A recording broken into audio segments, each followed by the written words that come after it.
ಯೇಸುವೆ ಸ್ತೋತ್ರ, ಯೇಸುವೆ ವಂದನೆ. ಆತ್ಮೀಯ ಸಹೋದರ ಸಹೋದರಿಯರೇ, ನಿಮಗೆಲ್ಲರಿಗೂ ಸಾಧಾರಣ ಕಾಲದ 23ನೇ ಭಾನುವಾರದ ದೇವರ ವಾಕ್ಯದ ಧ್ಯಾನಕ್ಕೆ ಸ್ವಾಗತ, ಸುಸ್ವಾಗತ. ಈ ತಾರೀಕು ಸೆಪ್ಟೆಂಬರ್ 10. ನಾವೆಲ್ಲರೂ ಪ್ರಾರ್ಥಿಸೋಣ.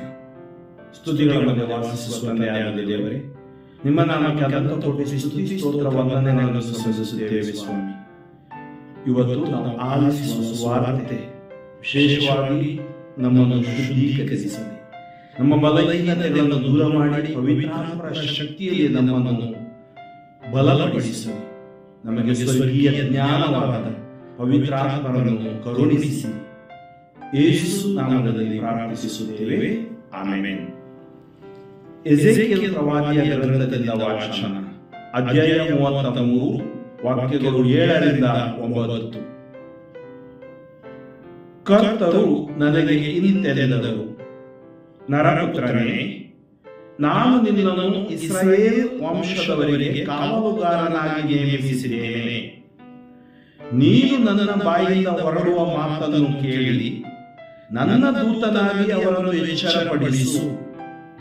ನಾನು ದುಷ್ಟನಿಗೆ, ದುಷ್ಟನೇ, ನೀನು ಸತ್ತೇ ಸಾಯುವೆ ಎಂದು ನುಡಿಯುವಾಗ ನೀನು ಆ ದುಷ್ಟನನ್ನು ತನ್ನ ದುರ್ಮಾರ್ಗದಿಂದ ತಪ್ಪಿಸಲು ಅವನನ್ನು ಎಚ್ಚರಪಡಿಸದೆ ಹೋದರೆ ಅವನು ತನ್ನ ಅಪರಾಧದಿಂದಲೇ ಸಾಯಬೇಕಾಗುವುದು. ಅವನ ಮರಣಕ್ಕೆ ಹೊಣೆಯಾದ ನಿನಗೆ ಮುಯ್ಯಿ ತೀರಿಸುವೆನು. ಆದರೆ ನೀನು ದುಷ್ಟನನ್ನು ದುರ್ಮಾರ್ಗದಿಂದ ತಪ್ಪಿಸು, ಅವನನ್ನು ಎಚ್ಚರಿಸಿದರೂ ಇವನು ಅದನ್ನು ಬಿಡದೆ ಹೋದರೆ ನಿನ್ನ ಪ್ರಾಣವನ್ನು ಉಳಿಸಿಕೊಳ್ಳುವೆ. ಕೀರ್ತನೆ 95. ಪ್ರಭುವಿನ ಕರೆಗೆ ಕಿವಿಗೊಟ್ಟರೆಂತೋ ಉಳಿದು ನೀವೆಂದೇ. ಬನ್ನಿ, ಸ್ತುತಿಗೀತೆ ಹಾಡೋಣ, ಬನ್ನಿ, ಪ್ರಭುವಿಗೆ ಜಯಘೋಷ ಮಾಡೋಣ, ನಮ್ಮ ರಕ್ಷಕ ದೇವನಿಗೆ. ಆತನ ಸನ್ನಿಧಿ ಸೇರೋಣ ಕೃತಜ್ಞತಾ ಸ್ತುತಿಯೊಂದಿಗೆ, ಜಯ ಜಯಕಾರ ಮಾಡೋಣ ಕೀರ್ತನೆಗಳಿಂದ ಆತನಿಗೆ. ಪ್ರಭುವಿನ ಕರೆಗೆ ಕಿವಿಗೊಟ್ಟರೆಂತೋ ಉಳಿದು ನೀವೆಂದೇ.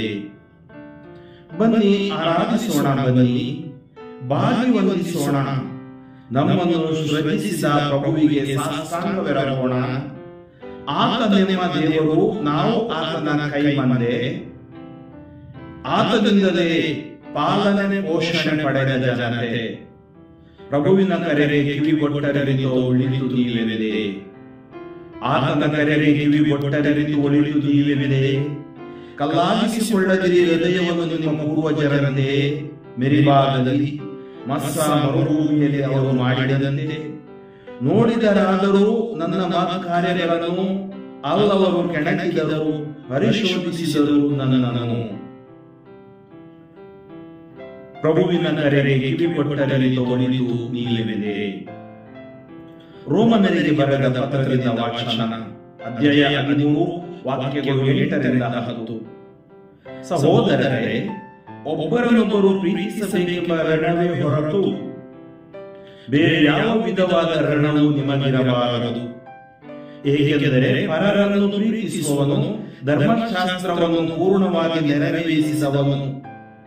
ವ್ಯಭಿಚಾರ ಮಾಡಬೇಡ, ಕೊಲ್ಲಬೇಡ, ಕಳಬೇಡ, ದುರಾಶೆ ಪಡಬೇಡ, ಈ ಮುಂತಾದ ಆಜ್ಞೆಗಳೆಲ್ಲವೂ ನೀನು ನಿನ್ನನ್ನು ಪ್ರೀತಿಸಿಕೊಳ್ಳುವಂತೆ ನಿನ್ನ ನೆರೆಯವರನ್ನು ಪ್ರೀತಿಸು ಎಂಬ ಒಂದೇ ಆಜ್ಞೆಯಲ್ಲಿ ಅಡಗಿವೆ.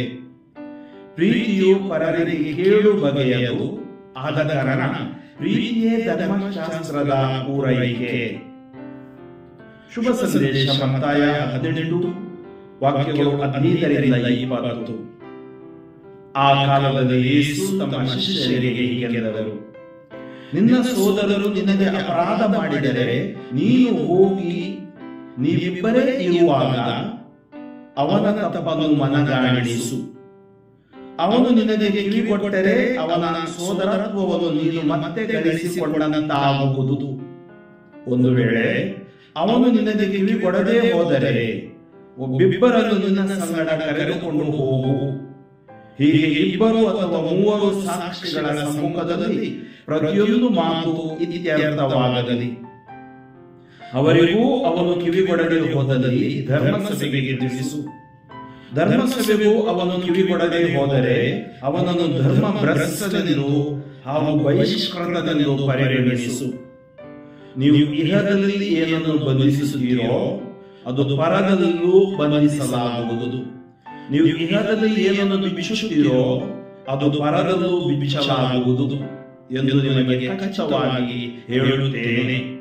ಇನ್ನೂ ನಾನು ನಿಮಗೆ ಹೇಳುವುದು ಏನೆಂದರೆ, ನಿಮ್ಮಲ್ಲಿ ಇಬ್ಬರು ತಾವು ಬೇಡಿಕೊಳ್ಳುವ ಯಾವುದಾದರೂ ವಿಷಯವಾಗಿ ಇಹಲೋಕದಲ್ಲಿ ಒಮ್ಮನಸ್ಸುಳ್ಳವರಾಗಿದ್ದರೆ ಅದು ಸ್ವರ್ಗದಲ್ಲಿರುವ ನನ್ನ ತಂದೆಯಿಂದ ಅವರಿಗೆ ಕೈಗೂಡುತ್ತದೆ.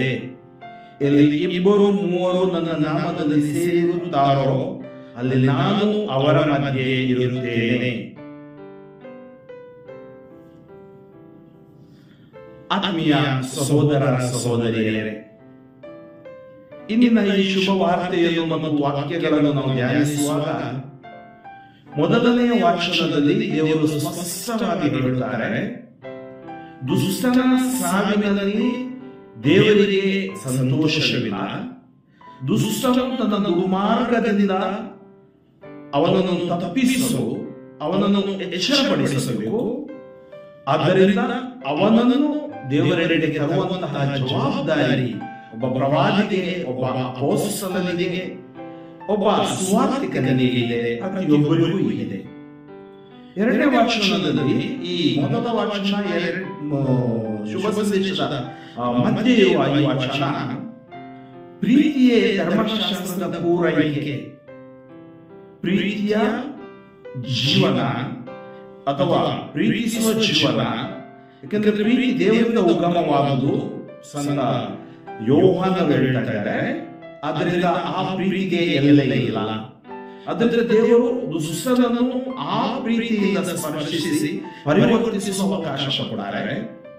ಮತ್ತು ಎಲ್ಲಿ ದೇವರ ಪ್ರೀತಿ ಇದೆ, ನಿಜವಾದ ಪ್ರೀತಿ ಇದೆ, ಅಲ್ಲಿ ಯಾವುದೇ ತರಹದ ಪಾಪಕ್ಕೆ ಎಡೆ ಇಲ್ಲ. ಅದನ್ನೇ ಯೇಸು ಸ್ವಾಮಿ ಅಪರಾಧದ ಕುರಿತು ಹೇಳ್ತಾರೆ.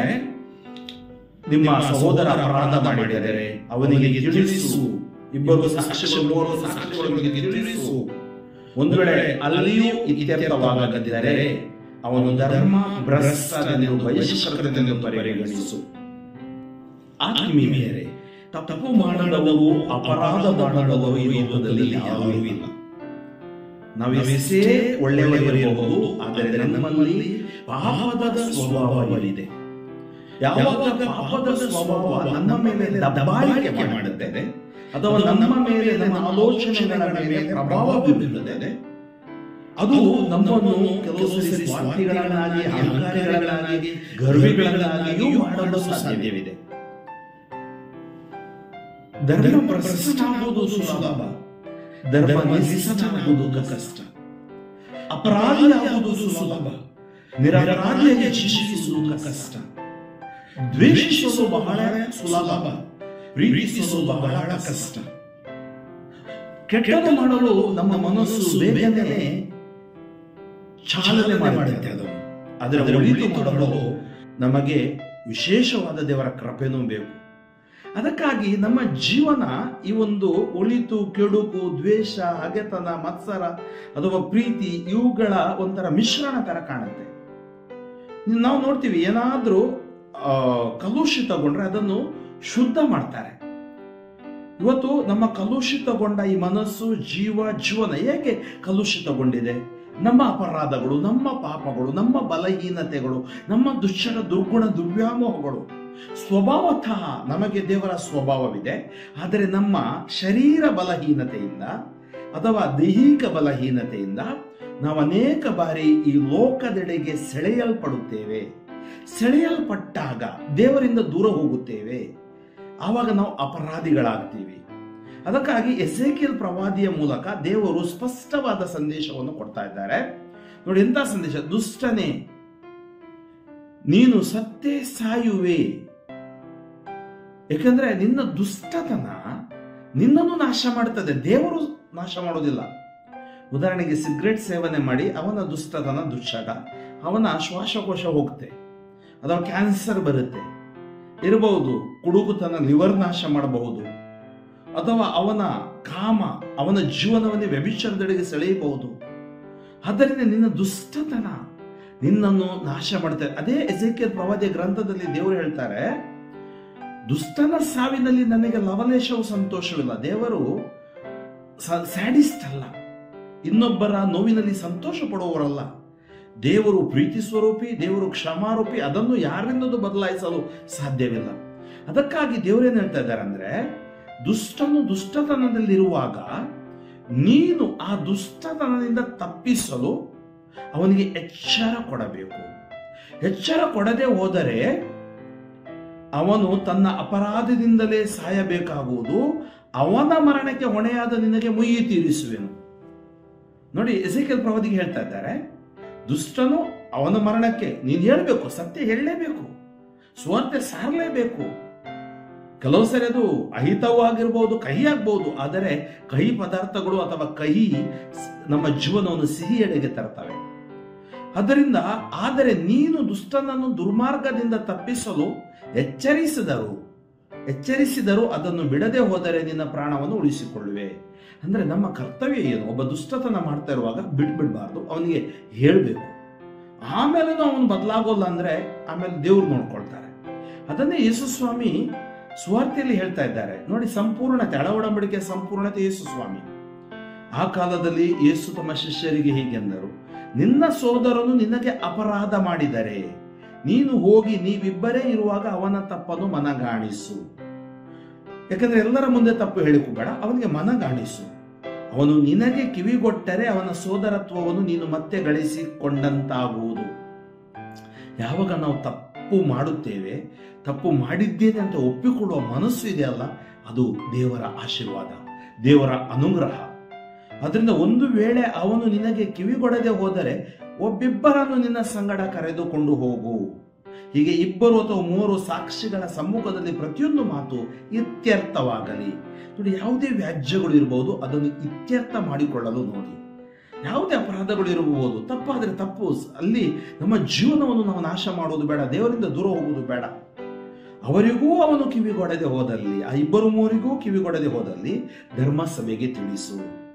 ಧರ್ಮಸಭೆಗೂ ಅವನು ಕಿವಿಗೊಡದೆ ಹೋದರೆ ಅವನನ್ನು ಧರ್ಮ ಭ್ರಷ್ಟನೆಂದು ಹಾಗೂ ಬಹಿಷ್ಕೃತನೆಂದು ಪರಿಗಣಿಸು. ಧರ್ಮ ಭ್ರಷ್ಟ, ಬಹಿಷ್ಕೃತನೆಂದು ಪರಿಗಣಿಸು. ಆದ್ದರಿಂದ ದೇವರು ಹೇಳ್ತಾರೆ, ನೀವು ಏನು ಇಹದಲ್ಲಿ ಬಂಧಿಸುತ್ತೀರೋ ನೋಡಿ, ಅಲ್ಲಿ ಪ್ರವಾದಿಗೂ ಹೇಳ್ತಾರೆ, ಇಲ್ಲಿ ಅಪೊಸ್ತಲರಿಗೂ ಶಿಷ್ಯರಿಗೂ ಹೇಳ್ತಾ ಇದ್ದಾರೆ, ಏನು ಬಂಧಿಸುತ್ತೀರೋ ಪರದಲ್ಲಿ ಬಂಧಿಸಲಾಗುವುದು, ಏನು ಬಿಡುಗಡೆ ಮಾಡ್ತೀರೋ ಅದನ್ನು ಪರದಲ್ಲೂ ಬಿಚ್ಚಲಾಗುವುದು. ಅಂದರೆ ದೇವರು ಅವರಿಗೆ ಅಧಿಕಾರ, ಸೇವಾಧಿಕಾರವನ್ನು ಕೊಡ್ತಾರೆ. ಅದಕ್ಕಾಗಿ ನಮ್ಗೆ ಇವತ್ತು ಸಂಸ್ಕಾರಗಳಿವೆ, ಅದರ ಮೂಲಕ ಕ್ಷಮಿಸುವ ಅಧಿಕಾರವನ್ನು ಪವಿತ್ರ ಸಭೆ ಅವರ ಸೇವಕರಿಗೆ ಕೊಡ್ತಾ ಇದೆ. ಆಮೇಲೆ ಅವರು ಹೇಳ್ತಾರೆ, ನಿಮ್ಮಲ್ಲಿ 2 ತಾವು ಬೇಡಿಕೊಳ್ಳುವ ಯಾವುದಾದರೂ ವಿಷಯವಾಗಿ ಇಹಲೋಕದಲ್ಲಿ ಒಮ್ಮನಸ್ಸುಳ್ಳವರಾಗಿದ್ದರೆ ಸ್ವರ್ಗದಲ್ಲಿರುವ ತಂದೆಯಿಂದ ಅವರಿಗೆ ಕೈಗೂಡುತ್ತದೆ. ಅಂದರೆ ಅಪರಾಧ ಇಟ್ಕೊಂಡು ದ್ವೇಷ ಇಟ್ಕೊಂಡು ಮಾಡಿದ ಪ್ರಾರ್ಥನೆ ಆಲಿಸಲ್ಪಡುವುದಿಲ್ಲ. 2-3 ಜನ ಪ್ರೀತಿಯಿಂದ ಮಾಡಿದ ಪ್ರಾರ್ಥನೆ ದೇವರು ಆಲಿಸಿ, ಆಮೇಲೆ ದೇವರ ಯೇಸುವಿನ ನಾಮದಲ್ಲಿ ಸೇರುವಾಗ ಅಲ್ಲಿ ಯೇಸು ಇದ್ದಾರೆ. ಅಂದರೆ ದ್ವೇಷ ತುಂಬಿದ, ಹಗೆತನ ತುಂಬಿದ ಜಾಗದಲ್ಲಿ ದೇವರು ಇರುವುದಿಲ್ಲ, ದೇವರ ಪ್ರಸನ್ನತೆ ಇರುವುದಿಲ್ಲ. ಅದಕ್ಕಾಗಿ 2ನೇ ವಾಚನದಲ್ಲಿ ನಾವು ನೋಡ್ತೀವಿ, ಅದರಲ್ಲೂ ನಾವು ಕೀರ್ತನೆಯಲ್ಲಿ ಪ್ರಭುವಿನ ಕರೆಗೆ ಕಿವಿಗೊಟ್ಟರಿನಿತೋ ಉಳಿತು. ಪ್ರಭುವಿಗೆ ಸ್ತುತಿಗೀತೆ ಹಾಡಿ ವಂದನೆ ಮಾಡಿ ಸ್ತುತಿ ಸ್ತೋತ್ರ ಸಲ್ಲಿಸಿ, ಆದ್ರೆ ಅವರ ಕರೆಗೆ ಕಿವಿಗೊಡಿ.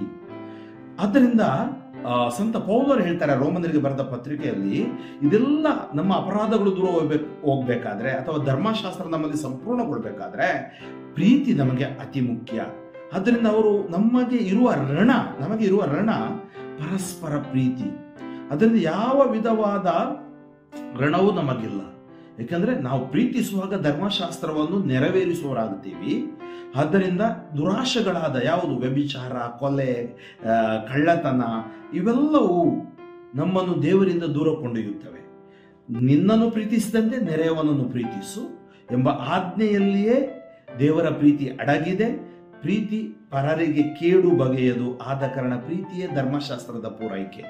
ಆದ್ದರಿಂದ ನಾವು ಪ್ರೀತಿಸುವವರಾಗೋಣ. ದೇವರ ವಾಕ್ಯ ನಮಗೆ ಪ್ರೀತಿಯಲ್ಲಿ ಬಲಪಡಿಸುತ್ತದೆ.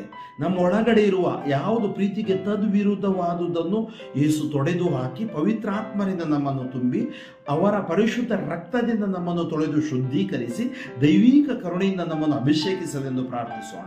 ಸ್ತುತಿಗಳ ಮಧ್ಯೆ ವಾಸಿಸುವ ತಂದೆಯಾದ ದೇವರೇ, ನಿಮ್ಮ ನಾಮಕ್ಕೆ ಅನಂತ ಕೋಟಿ ಸ್ತುತಿ ಸ್ತೋತ್ರ ವಂದನೆಗಳನ್ನು ಸಲ್ಲಿಸುತ್ತೇನೆ. ಇಂದು ನಾವು ಆಲಿಸಿದ ಈ ಸುವಾರ್ತೆ ನಮ್ಮನ್ನು ಶುದ್ಧೀಕರಿಸಲಿ. ನಮ್ಮ ಅಪರಾಧಗಳು, ನಮ್ಮೊಳಗಡಿರುವ ಬಲಹೀನತೆಗಳನ್ನು ಒಪ್ಪಿಕೊಂಡು ಪಶ್ಚಾತ್ತಾಪದಿಂದ ಕಣ್ಣೀರಿನಿಂದ ಅವುಗಳನ್ನು ಬಿಟ್ಟು ಬಿಡುವಂತೆ ನಮಗೆ ಬೇಕಾದ ಆತ್ಮರ ಶಕ್ತಿಯನ್ನು ಕರುಣಿಸಿರಿ.